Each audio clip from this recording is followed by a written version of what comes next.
Hi there, my name's Guy, and in this video I'm talking about career flexibility and agility and sharing my experience that I've gone through in my career around how to kind of go from full-time work to freelancing and back and forth between them over many years. Now, on the first slide of this presentation, I've sort of included two photos of me. One is the sort of freelancing that you have in your mind of what you look like as a freelancer, and the other side is the sort of corporate version that I'm doing now, where I'm working for a bank. So I just wanted to explain that progression I've gone through from design school to working communications and now being a manager at a bank, which is a really strange transition for someone to go through. But a lot of people ask me questions about what the journey that I went through, so I'm happy to share. I'm the Strategic Initiatives Lead in the International Business Development Team in Commercial Banking at ANZ Australia. We're in 33 markets around the world, and we've got about 39,000 staff, which is quite a lot. And it's been quite daunting to enter a big corporation like this and see how it works, but it's pretty fascinating. Part of my journey of working inside ANZ has been still a design and communications role, but I get to make things and create them in real life as well, not just creating sort of virtual content like websites and reports. We actually get to create an experience as well and design that from start to finish. So the key messages that I wanted to work through in this presentation are really about when you're trying to get work in your career, it's about understanding an exchange of value. What can you provide to an employer, and what are they obviously prepared to give you, which is money. But it's really about what are they getting out of it, and what do you get out of the relationship as well. But also, I think when I started out my career in design, you're working in creative services, and projects cost money, and I didn't really understand what that really meant, because I thought my skills were valuable and I could earn lots of money just being an awesome designer. But the truth is, the work that you are working on, the value of the projects that you work on relates to how much you can potentially get paid. Even if your design work is fantastic, it relates to the budget that someone has available for you to do that work. And generally, if a project has a timeline, like a time span, and it has a life cycle, and it's on its own, that has a budget. But if you are helping people with something that is a product that continues to sell, potentially there's more money involved in that, right? So just be aware of the kind of work you're doing and whether or not the budget for the work that you're involved in is boxed in or is broader and an ongoing thing that can happen for many, many years. And obviously, if you're an employee, you're working in a job for many, many years, you're part of that sales process over time, whereas as a freelancer, it's a one-off thing. It might only happen for a contract or a couple of times. So just be aware of the differences between those sort of dynamics. Understanding the needs of the people you can work for is really important.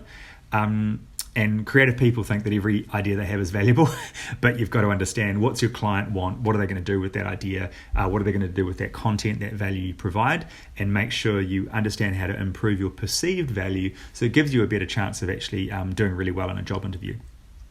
Having a really varied experience in your career allows you to understand both sides of this exchange as well. So if you are wanting to be a freelancer, one of the things you can also do to understand how to do that is hire someone else. So say if you want someone to design your business card or design your website or design something for you to save you some time, try that out. See what it's like hiring someone, getting someone to do work for you, and you'll start to understand how the person hiring someone responds, so that when you start to do interviews, you'll understand how people are responding to you as well. So understanding both sides of that is really important. So this is a little bit about my career journey from design school in New Zealand, working on Weta Digital and Lord of the Rings. It was really interesting process working for Weta Digital because it was really repetitive and very technical. And I realized that I wanted to do something more creative, which had a much faster turnaround. So I ended up changing out of that and coming up to Auckland to do sort of assistant video editing and post-production to be involved in advertising. So I came up as a sort of a junior person in a junior role in Auckland, turned up to Auckland with no job. I just sent my portfolio out to 30 companies. I got 10 interviews and I got 3 job offers. So I just created a funnel for myself to go through to get in front of people and just talk to them about their companies, what they were doing. And I used that to basically leverage that. And I got basically 3 offers, and 2 of them started later and 1 of them started sooner. So I just took the one that started soonest.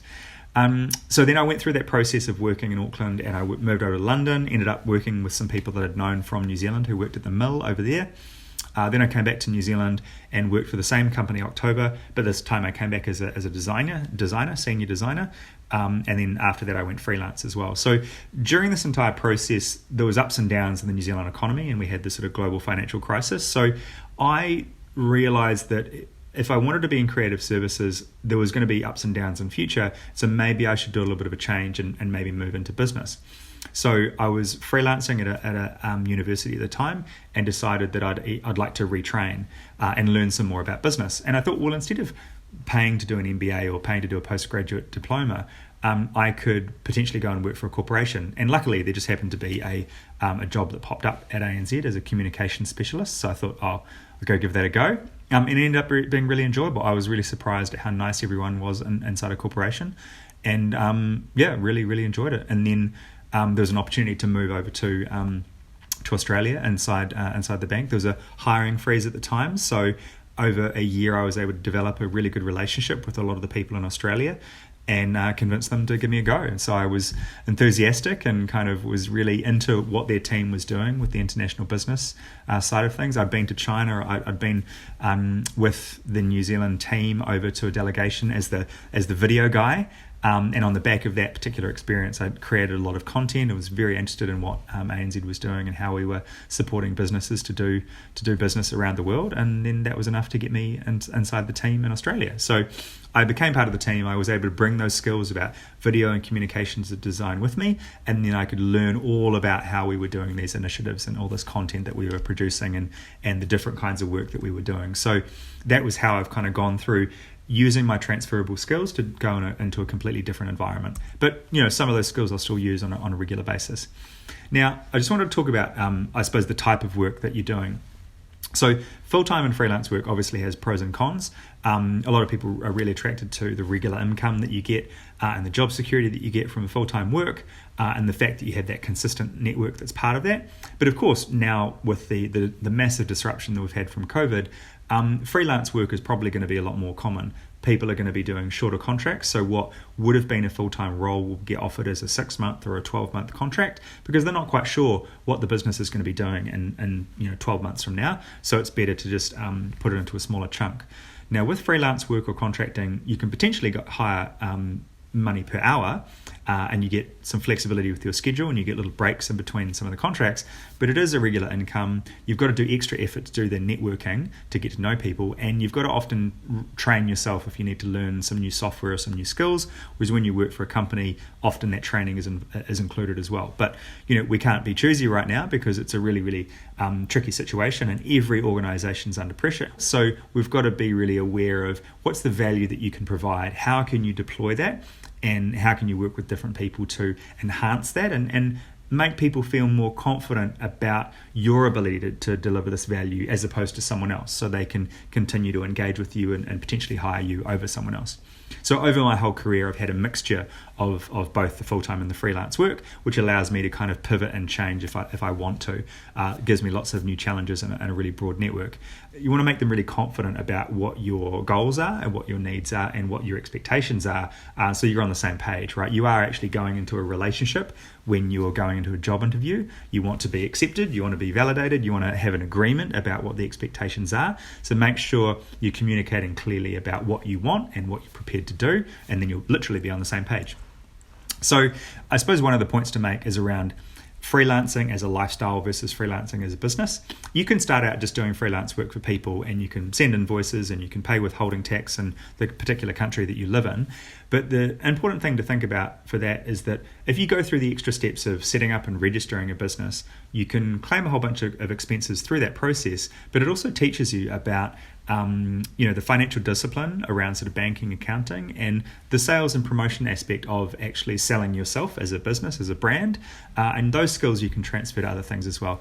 But also, if you want to pay someone to help you to do something, that's quite difficult if you're just a sole trader. Whereas if you're registered as a business, you can hire other freelance people, you can do a contract for something, you can make purchases, you can leverage all these things because of your little freelance company actually exists as a business entity. So I've found that a really useful process for me to go through to understand exactly how that works, and I have a much better understanding of what other businesses face and go through because I've done it myself. None of the advice that I'm giving, and this is specific. Please seek your own advice. This is just general in nature. But I think a mixture works for me, and it's an interesting challenge to understand what some of those challenges are for other business owners and the challenges they go through around tax and banking and moving money around. It's an interesting experience for me to go through anyway. Now, in terms of sort of selling yourself and getting yourself out there as a brand, it took me quite a while to work out how to do this for myself on social media, so I felt comfortable about doing it. I remember I got a Twitter profile in like 2008, and then I didn't post anything for about 4 years. So it was 2012 before I actually made my first tweet.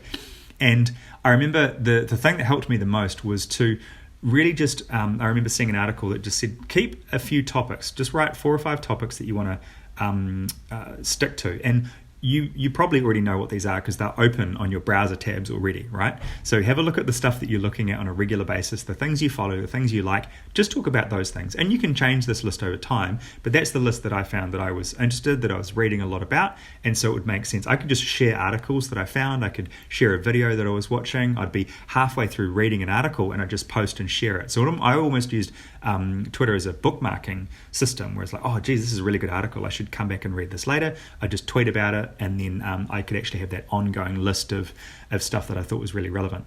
But for you as a designer or a creative person, you can use Twitter and social media in general to cross-promote your content. So say if you write a LinkedIn article or you post an image on Instagram, if you have a creative portfolio you want to put on there, you can promote that on the different social media. So you're more discoverable. The idea is that you use these platforms as basically multiple portfolios, so people can discover you in different ways. Some people will never go searching for your website, and unless it's got a whole bunch of search engine optimization running on it, no one's going to stumble across it. So you need to promote it in other channels. And if you're just starting out and say you're finishing university and you're doing a course, of course, you don't have any professional experience to share, but share the things that you've been working on. Talk about the project that you've created, the thing you're most proud of. Talk about if you're volunteering, if you're helping people with things. Talk about those things on social media and write about those, because those will be the things that you're actually going to talk about in a job interview. So that's the thing that's going to be valuable for people to learn about. And remember, it's about the value, right? So think about what you've done that's valuable, talk about that, and that's how you share that. So that's the way that I've been using LinkedIn. And I noticed that when I did a screenshot of this, on the right hand side here is what my portfolio looks like to the public. And the articles that I've written actually appear before my job experience. So the fact that I'm actually able to write about content that's relevant to me, to sort of curate a whole bunch of themes and concepts that are relevant to me, that I would talk about at a networking event or an interview, this actually helps to shape me as a more interesting individual than just the work that I've done. And just having like your resume, your CV, where it's just a list of stuff. It needs to be more dynamic, that you can create more depth for yourself by using social media in this way. You can demonstrate your knowledge and your passion. So even if you haven't created a whole lot of work and you're just starting out, think about the things that you're really passionate about, that you're interested in, write about those.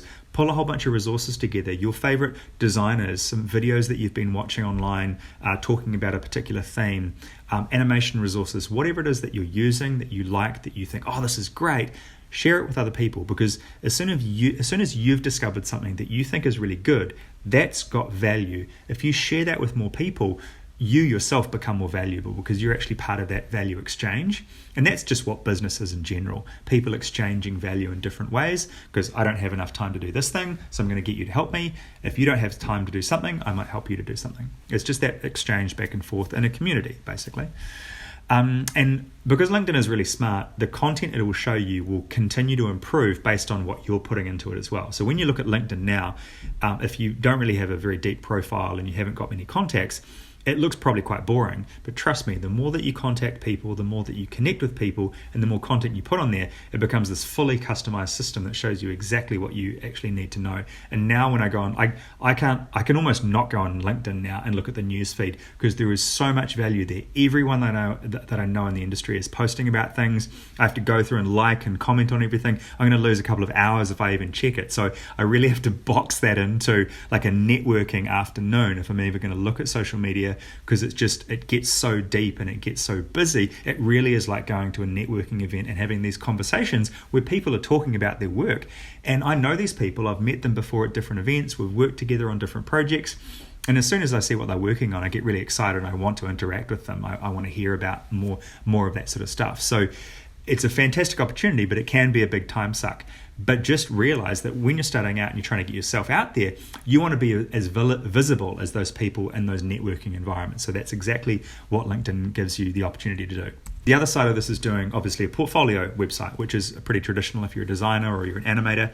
I use a really simple platform called Cargo Collective. I pay about $100 a year to put my content up there, and it allows me to store videos. I think the videos are hosted on Vimeo or YouTube. Now, you can showcase your best work, you can show a variety of different things, you can also purchase a domain name so you can link people straight to that website. So you don't have to do all of the hosting process yourself. There's Squarespace, there's a variety of different ones that do a lot of that stuff for you, but allows you to collect all that stuff into one portfolio, and then you can share that stuff on social media. So you could use LinkedIn as your full portfolio, or you can use your own website as a portfolio, but no one's going to go and visit your website unless you tell them where it is, right?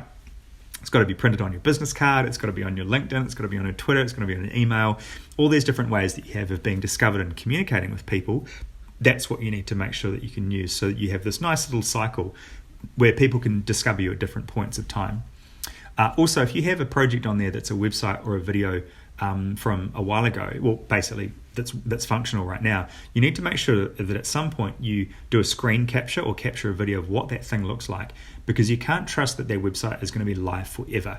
If it's an interactive video or some cool website, make sure you do a screen grab of that so that you can show someone offline in future. So if that website shuts down in 6 months' time, you've still got a copy of what that content looks like. So if you've been part of a collaborative project, something you've done at university, something you've done with your friends, and it looks great because you're interacting with it now, don't trust that it's going to be there in 6 months' time. Make sure you spend some time to capture that as a video, and then if you need to roll back to that as the backup, you can. So you can have it on there live for as long as you can, but you might as well post the video version of it as well, just in case, as a backup.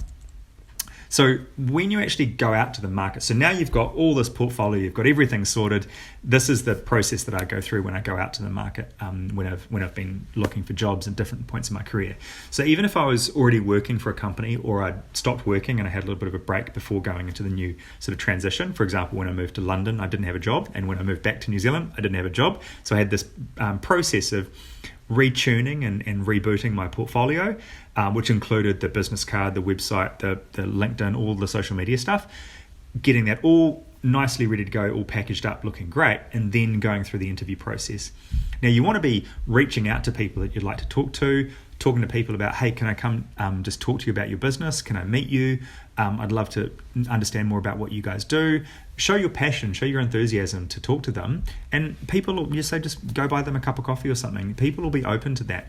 It may be harder now because of the social distancing, but people will still be able to have a phone call or a Zoom call with you to talk about what they do, especially if people are really passionate about what they do. So if you can get them talking about what they do, they're often willing to share. So ask for mentors, ask for advice, ask for people to help you, and you'll be surprised at the impact that you actually get. So the interview process usually is pretty quick, because someone needs to make a decision pretty quickly. Then they've got probably a week and a half or 2 weeks, if that, to advertise a job. They've got to go through the interview process. Then they've got to get someone. And if they're actually looking for a freelancer, they might only have a few days to look for someone who's actually going to be working on a project. So this is much more around when I'm getting sort of full-time work. And this cycle gets faster if you're more established, because you've pretty much got your portfolio on the go. If you've been in a role for a couple of years, you might need to rebuild that whole portfolio because you want to take a step up or go in a slightly different direction, or maybe you want to do more animation or more photography or more design. Whatever it is that you want to do, you might have to tweak and change direction slightly. Because I've gone from video design, animation, visual effects throughout my career, so I've had to kind of remodel my portfolio depending on the jobs that were available that I thought I could do and what I wanted to do as well. So this next slide is the real core part of the presentation I wanted to get to, which is talking about soft skills and hard skills. Hard skills help you build your resume and your portfolio, but soft skills actually get you hired in the interview.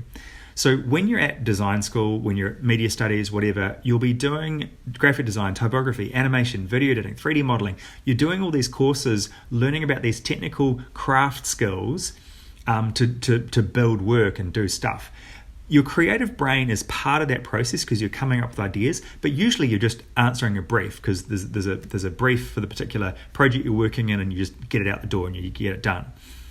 The soft skills you actually need, which sort of come from the creative part of your brain, because it's about thinking in real time on your feet, is the art of conversation. It's about having confidence, faking confidence, about being diplomatic if someone asks you an awkward question, about negotiating for what you want to get paid or what you want out of the role, and persuading someone to hire you versus someone else. It wasn't until I put this presentation together that I realized one of the ways that I got a lot of these soft skills that I have was as a kid. I was doing all these different extracurricular activities, which I think are a lot more uncommon now. I was doing dancing, I was doing acting, I was doing sport, I was doing art, I was doing music. I was trying all these different things because I just wanted to try them. And I feel like now, young people and kids especially, but young adults and certainly university students, you don't have any time for that. You are focused on just getting those hard skills. You don't have time for any extracurricular stuff. But those soft skills are so important to develop because it develops your confidence about being in front of strange people, which is exactly what an interview process is. You're going to be in front of a whole bunch of strange people trying to show that you have some value, right? So that's absolutely a performance. It's like acting, it's like singing, it's like dancing. You're in front of an audience, you've got to project yourself, you've got to convince them that you're doing a good performance, and then they're going to make a decision based on that, and then they're going to clap and they're going to give you the job, right? You want that validation that you actually have put in a good performance. That's exactly what you do in a job interview. So learning to do activities as an adult that put yourself in that awkward situation of being challenged to play a musical instrument, to learn the guitar and upload some videos to YouTube. Those things will help you to develop the confidence you need, not only for the interviews that you want to do now, but many years into the future, because you'll be more flexible, you'll be more agile, you'll be able to think on your feet, and it gives you something else to add in to that mixture of the hard skills that you have, because everyone that you graduate with from university also has those hard skills. But the thing that makes you unique as an individual is the soft skills that you have, the particular mixture that you have, and the way that you put those together. Now, we all have weaknesses as well, and one of mine is that I talk a lot and I'm quite intense. So when I'm in an interview, I have to tweak and adjust the way that I speak to people and slow down a bit more and just make sure that I try and sort of, shape myself into what they're expecting and to mirror the way that they talk and the way that they present themselves as well. Otherwise, I'm going to scare them off. So it's very much like sort of speed dating. You're deciding if you're going to be in a relationship with each other. And so they're going to evaluate you, you're going to evaluate them, you're going to see if you've actually got some common ground. What are your expectations? What are your needs? Do you think you're on the same page? Because that's what you're being evaluated on in the interview. The hard skills on paper or your portfolio as well, that kind of got you in the door to have the interview, even if it's on a video conference. It got you the opportunity to project who you are. But if you're not very interesting, if you're not very engaging, if you're not very confident, they're going to be unsure. Now remember, when you're with your family, when you're with your friends, you're creative, you're confident, you're bubbly, you've got this great personality. It's about learning to fake all of that confidence and drive that you have to be yourself in that private environment. It's about learning to do that in public. And part of the process that I'm going through to do this is to make videos like this and upload them. So total strangers are watching this video and evaluating, who am I as a person? What do I sound like? What are my thoughts? What are my values? And so this is something that I'm going through to make myself a bit more confident. So think about the activities that you can do that are totally outside your comfort zone, that scare you. If they scare you and you're a bit frightened of them and they seem quite daunting, it's absolutely the right thing to do. But maybe stay away from motorcycles because falling off those is super dangerous, but just do things that require confidence, that aren't too dangerous, but they're going to put you on the spot to really be confident and project yourself and deliver a performance. If you can think about ways to do that, you'll be far better in an interview setting every single time when you go into a new environment with a new job. Doesn't matter if it's a full-time job, contract, or freelancer.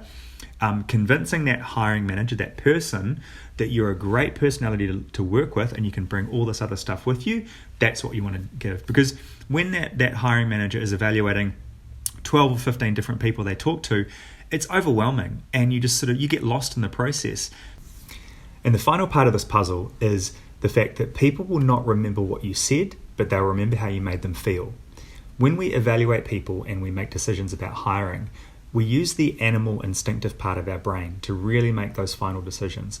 And that part of your brain doesn't actually process language. It's about your gut instinct and your fear response. So being able to feel comfortable around a total stranger that you haven't met before and making sure that you give a really good impression is one of the ways that you can cut through all of that noise that your hard skills are making, your portfolio, your experience, the things that you're interested in doing.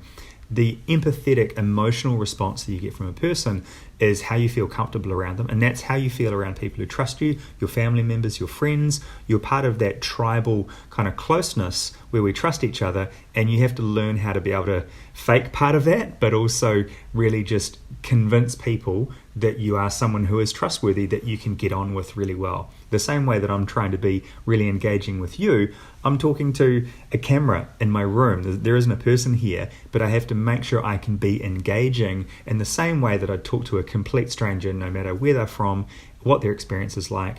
Make sure I can engage in a way that they can understand where I'm coming from, and we can connect. And that's really what you want to get out of that process.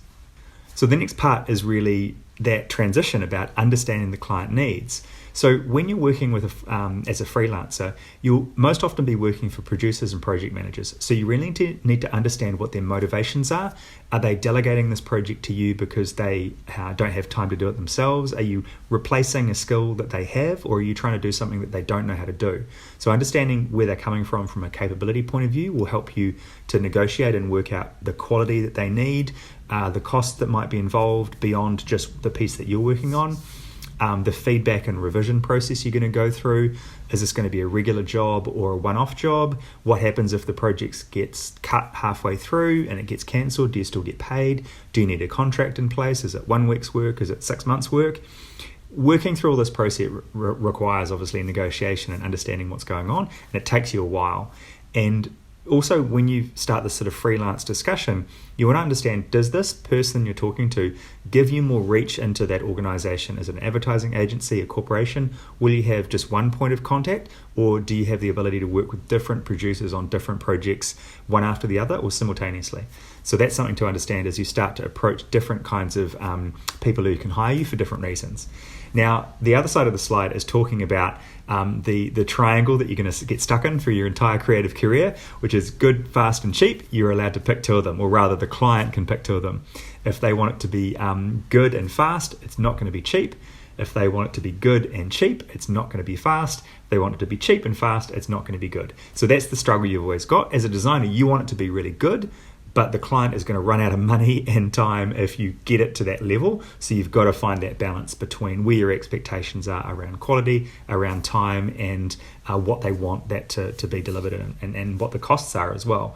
And that's a little bit of a dance you do as you're sort of starting out. When you are starting out, obviously you're more affordable because you have less experience, but you're also going to take longer. So you have to think about ways that you can save time. And that's what this next sort of slide talks about around. When you have a lot of experience, you can do this custom tailoring, like if you're making a suit, for example, where you can do absolutely everything from scratch, which is great, but it takes a long period of time to do all of that stuff fully customized. Now, if you're going to do like a 24-hour suit or a dress, you usually take something off the rack and then you make some small adjustments to it and it's ready to go overnight, basically.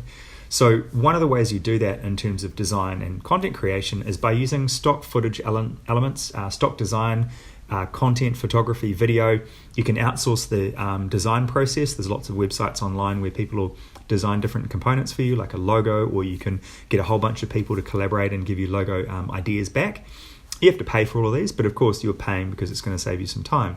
There's also lots of site hosting platforms. If someone's going to ask you to design a website, you don't necessarily have to do it from scratch. You can use a template that's already out there, add some small design elements to that, present it back to them, and you might be surprised they might actually be happy with that. That might meet where their expectations are, saves you a whole bunch of time, saves them money, or depending on their expectations, you may actually be able to take longer on a project or less time on a project. If you've been booked for 2 weeks worth of work, but you can actually complete it in 6 or 7 days, and it's to their standard that they expect, then you've actually made up a little bit of that time, and you're sort of in profit. You're ahead of where you need to be. And templates and things like that can help you with that. So although the purest design angle is that you want to do absolutely everything from scratch, the reality is in the real world, you won't have all that time to do all that. You've got to find a balance between these two. So just like I was talking about, the mixture of your career might be a mixture of full-time and freelance work. When you're actually creating content, it'll be a mixture of when you can create stuff from scratch and when you actually have to use resources. Now, there's no complete balance to do that, but it's a bit like a chef as well when you're in a kitchen and you're making things completely from scratch, or you're using some things that come in packets. If you're delivering a good result that the client's happy with, that's the only thing that's really important at the end of the day, is can you provide that value that they need in a way that fits with what speaks to you as a designer or a creative person. But it's just about finding a balance between those two things for you. And part of that is, I suppose, what I sort of refer to as the value ratio, is the amount of money that you can make or earn is directly related to the value of the thing that you're looking after. So this is more of a broad point generally about doing any kind of work. And when I started off in creative services, I always found I was hitting the ceiling. I was really struggling to get paid more.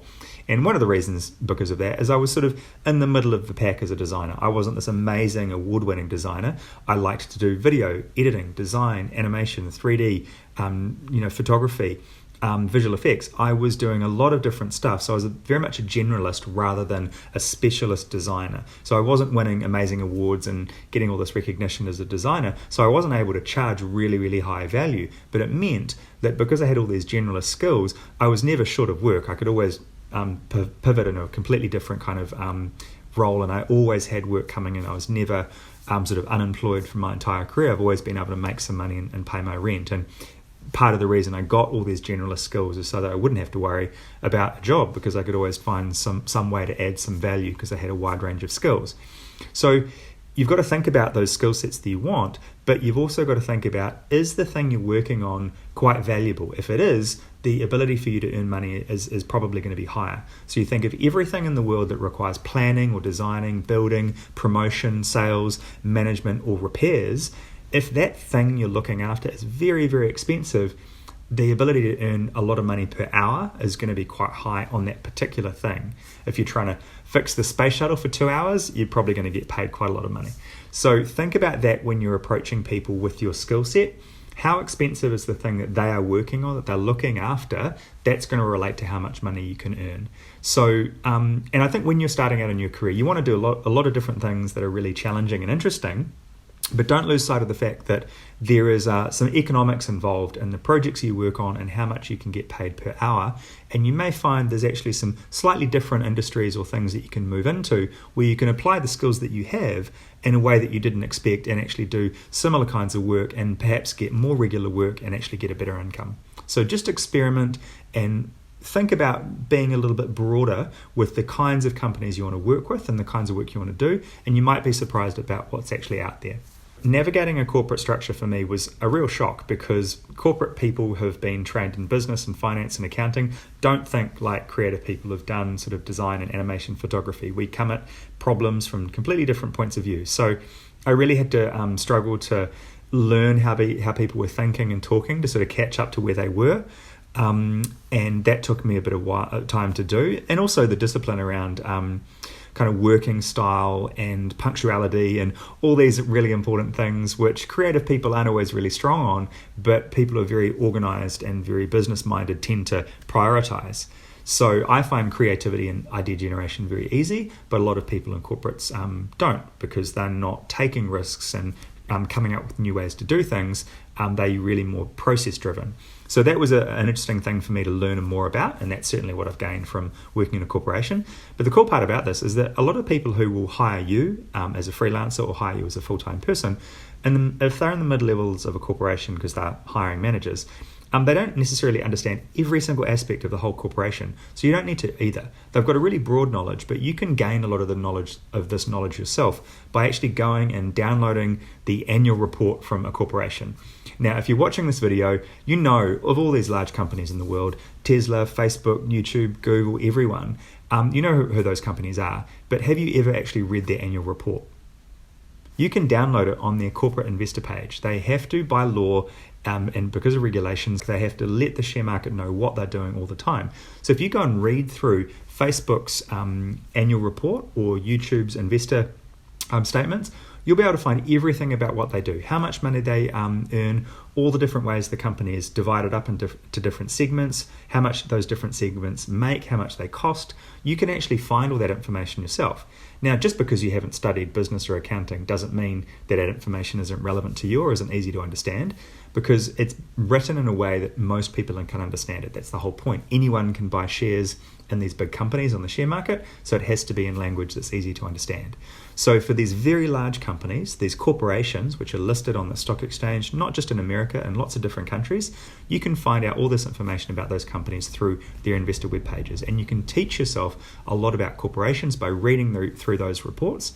And trust me when I tell you, if you are in an interview one day and you say, oh, I was just reading an annual report the other day from Google, they will be surprised because almost no one reads them.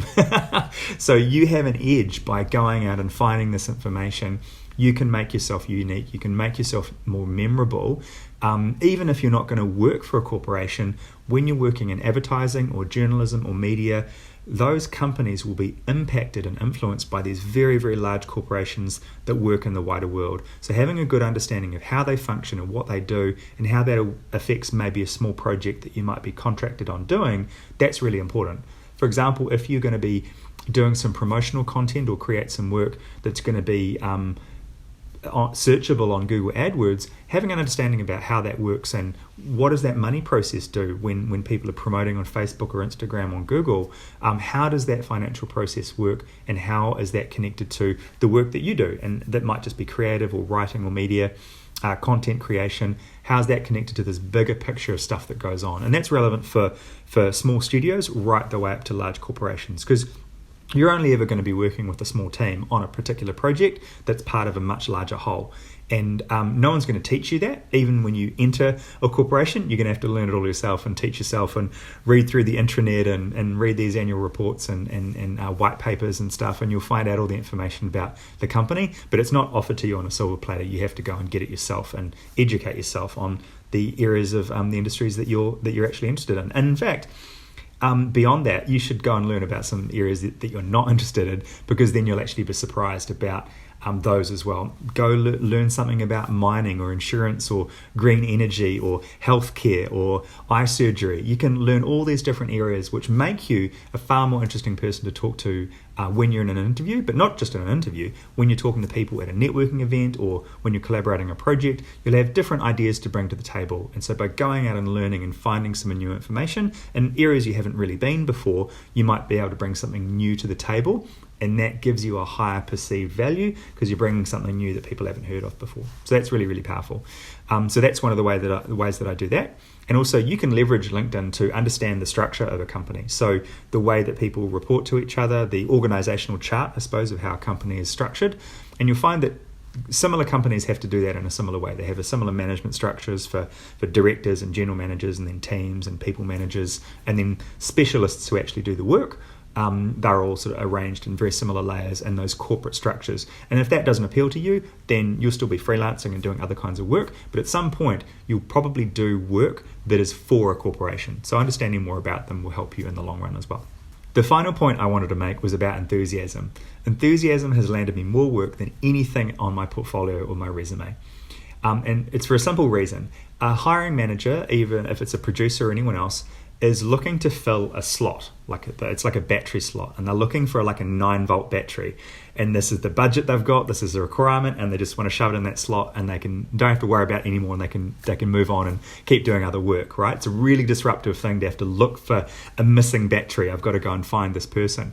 So the thing that I always remember is that if you can provide more value, more capability, more energy than they were expecting, you actually have a higher chance of getting that job because they feel like they're getting a better deal out of you, because they're paying you the same amount of money they were going to pay someone else, but you are bringing more energy, you're bringing more skills to the table. So you've got a much better chance of getting that role if you can show that passion, show that interest, show that energy genuinely for what they do as a job and what their organization, their company does. If you can show that energy, then you've got a much higher chance of becoming part of that family. And so the thing for me is that I realize I probably should be applying for jobs that I'm not qualified for, and maybe asking for more money.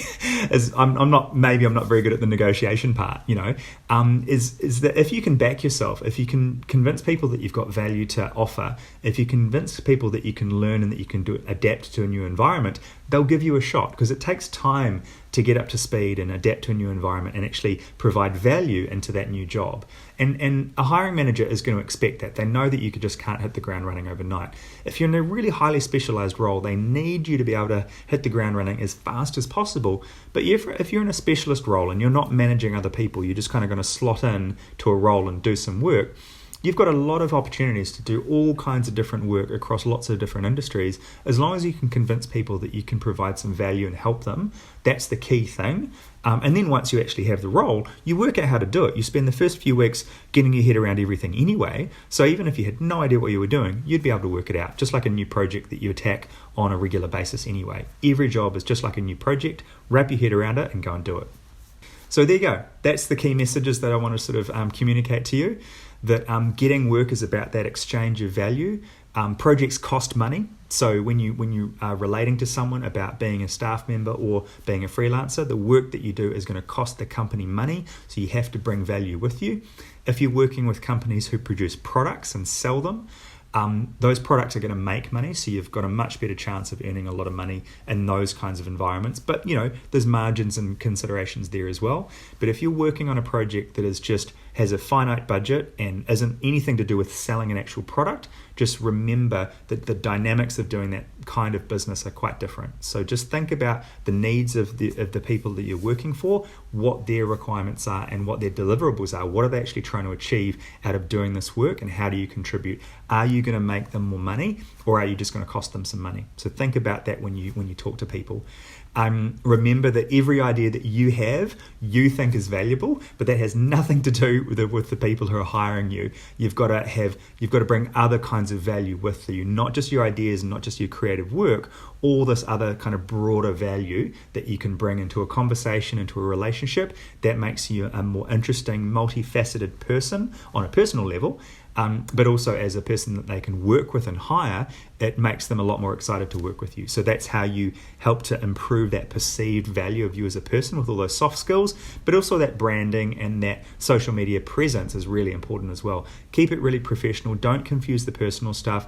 Make sure you've got a really good brand, and even though you don't have that much experience when you're starting out, you'll keep building that every day, every week. You'll get more and more to add to that, and then you'll be able to use it and leverage it. Collaborate with the people you know, do projects for free, just get started, provide other people with the value that you have, and over time you'll be able to gain more. And that's part of that journey of getting all that varied experience that allows you to understand both sides of the exchange. Hire your friends, get people to help you with a project, convince people to be involved in a short film, shoot something about whatever it is that you're interested in. Doesn't matter if it's design or media journalism. Find a way to help people in your community, the businesses that are struggling right now. Find a way to help people, provide some value to them, and you'll be absolutely surprised at the amount of value that comes back to you. People will recommend you, they'll suggest you to other people. You'll be part of a network of businesses that need support and engagement, and your career will start to take off simply because you've been bringing some value with you. So there you go. That's my sort of talk about career flexibility and agility. I hope you found that interesting. If you'd like to contact me, there's my information there on Twitter, LinkedIn, and my website as well, where you can see some more of the work that I worked on years ago before I made the switch into banking, but some of the more recent stuff is on my LinkedIn. I just wanted to say, please believe in yourself and try to get that confidence that you have around the friends and family, the people you trust, because they value you. You know that you've got something to offer them, so make sure you share that value with the rest of the world. Be you, believe in yourself, and absolutely anything is possible. Thanks for watching. See ya.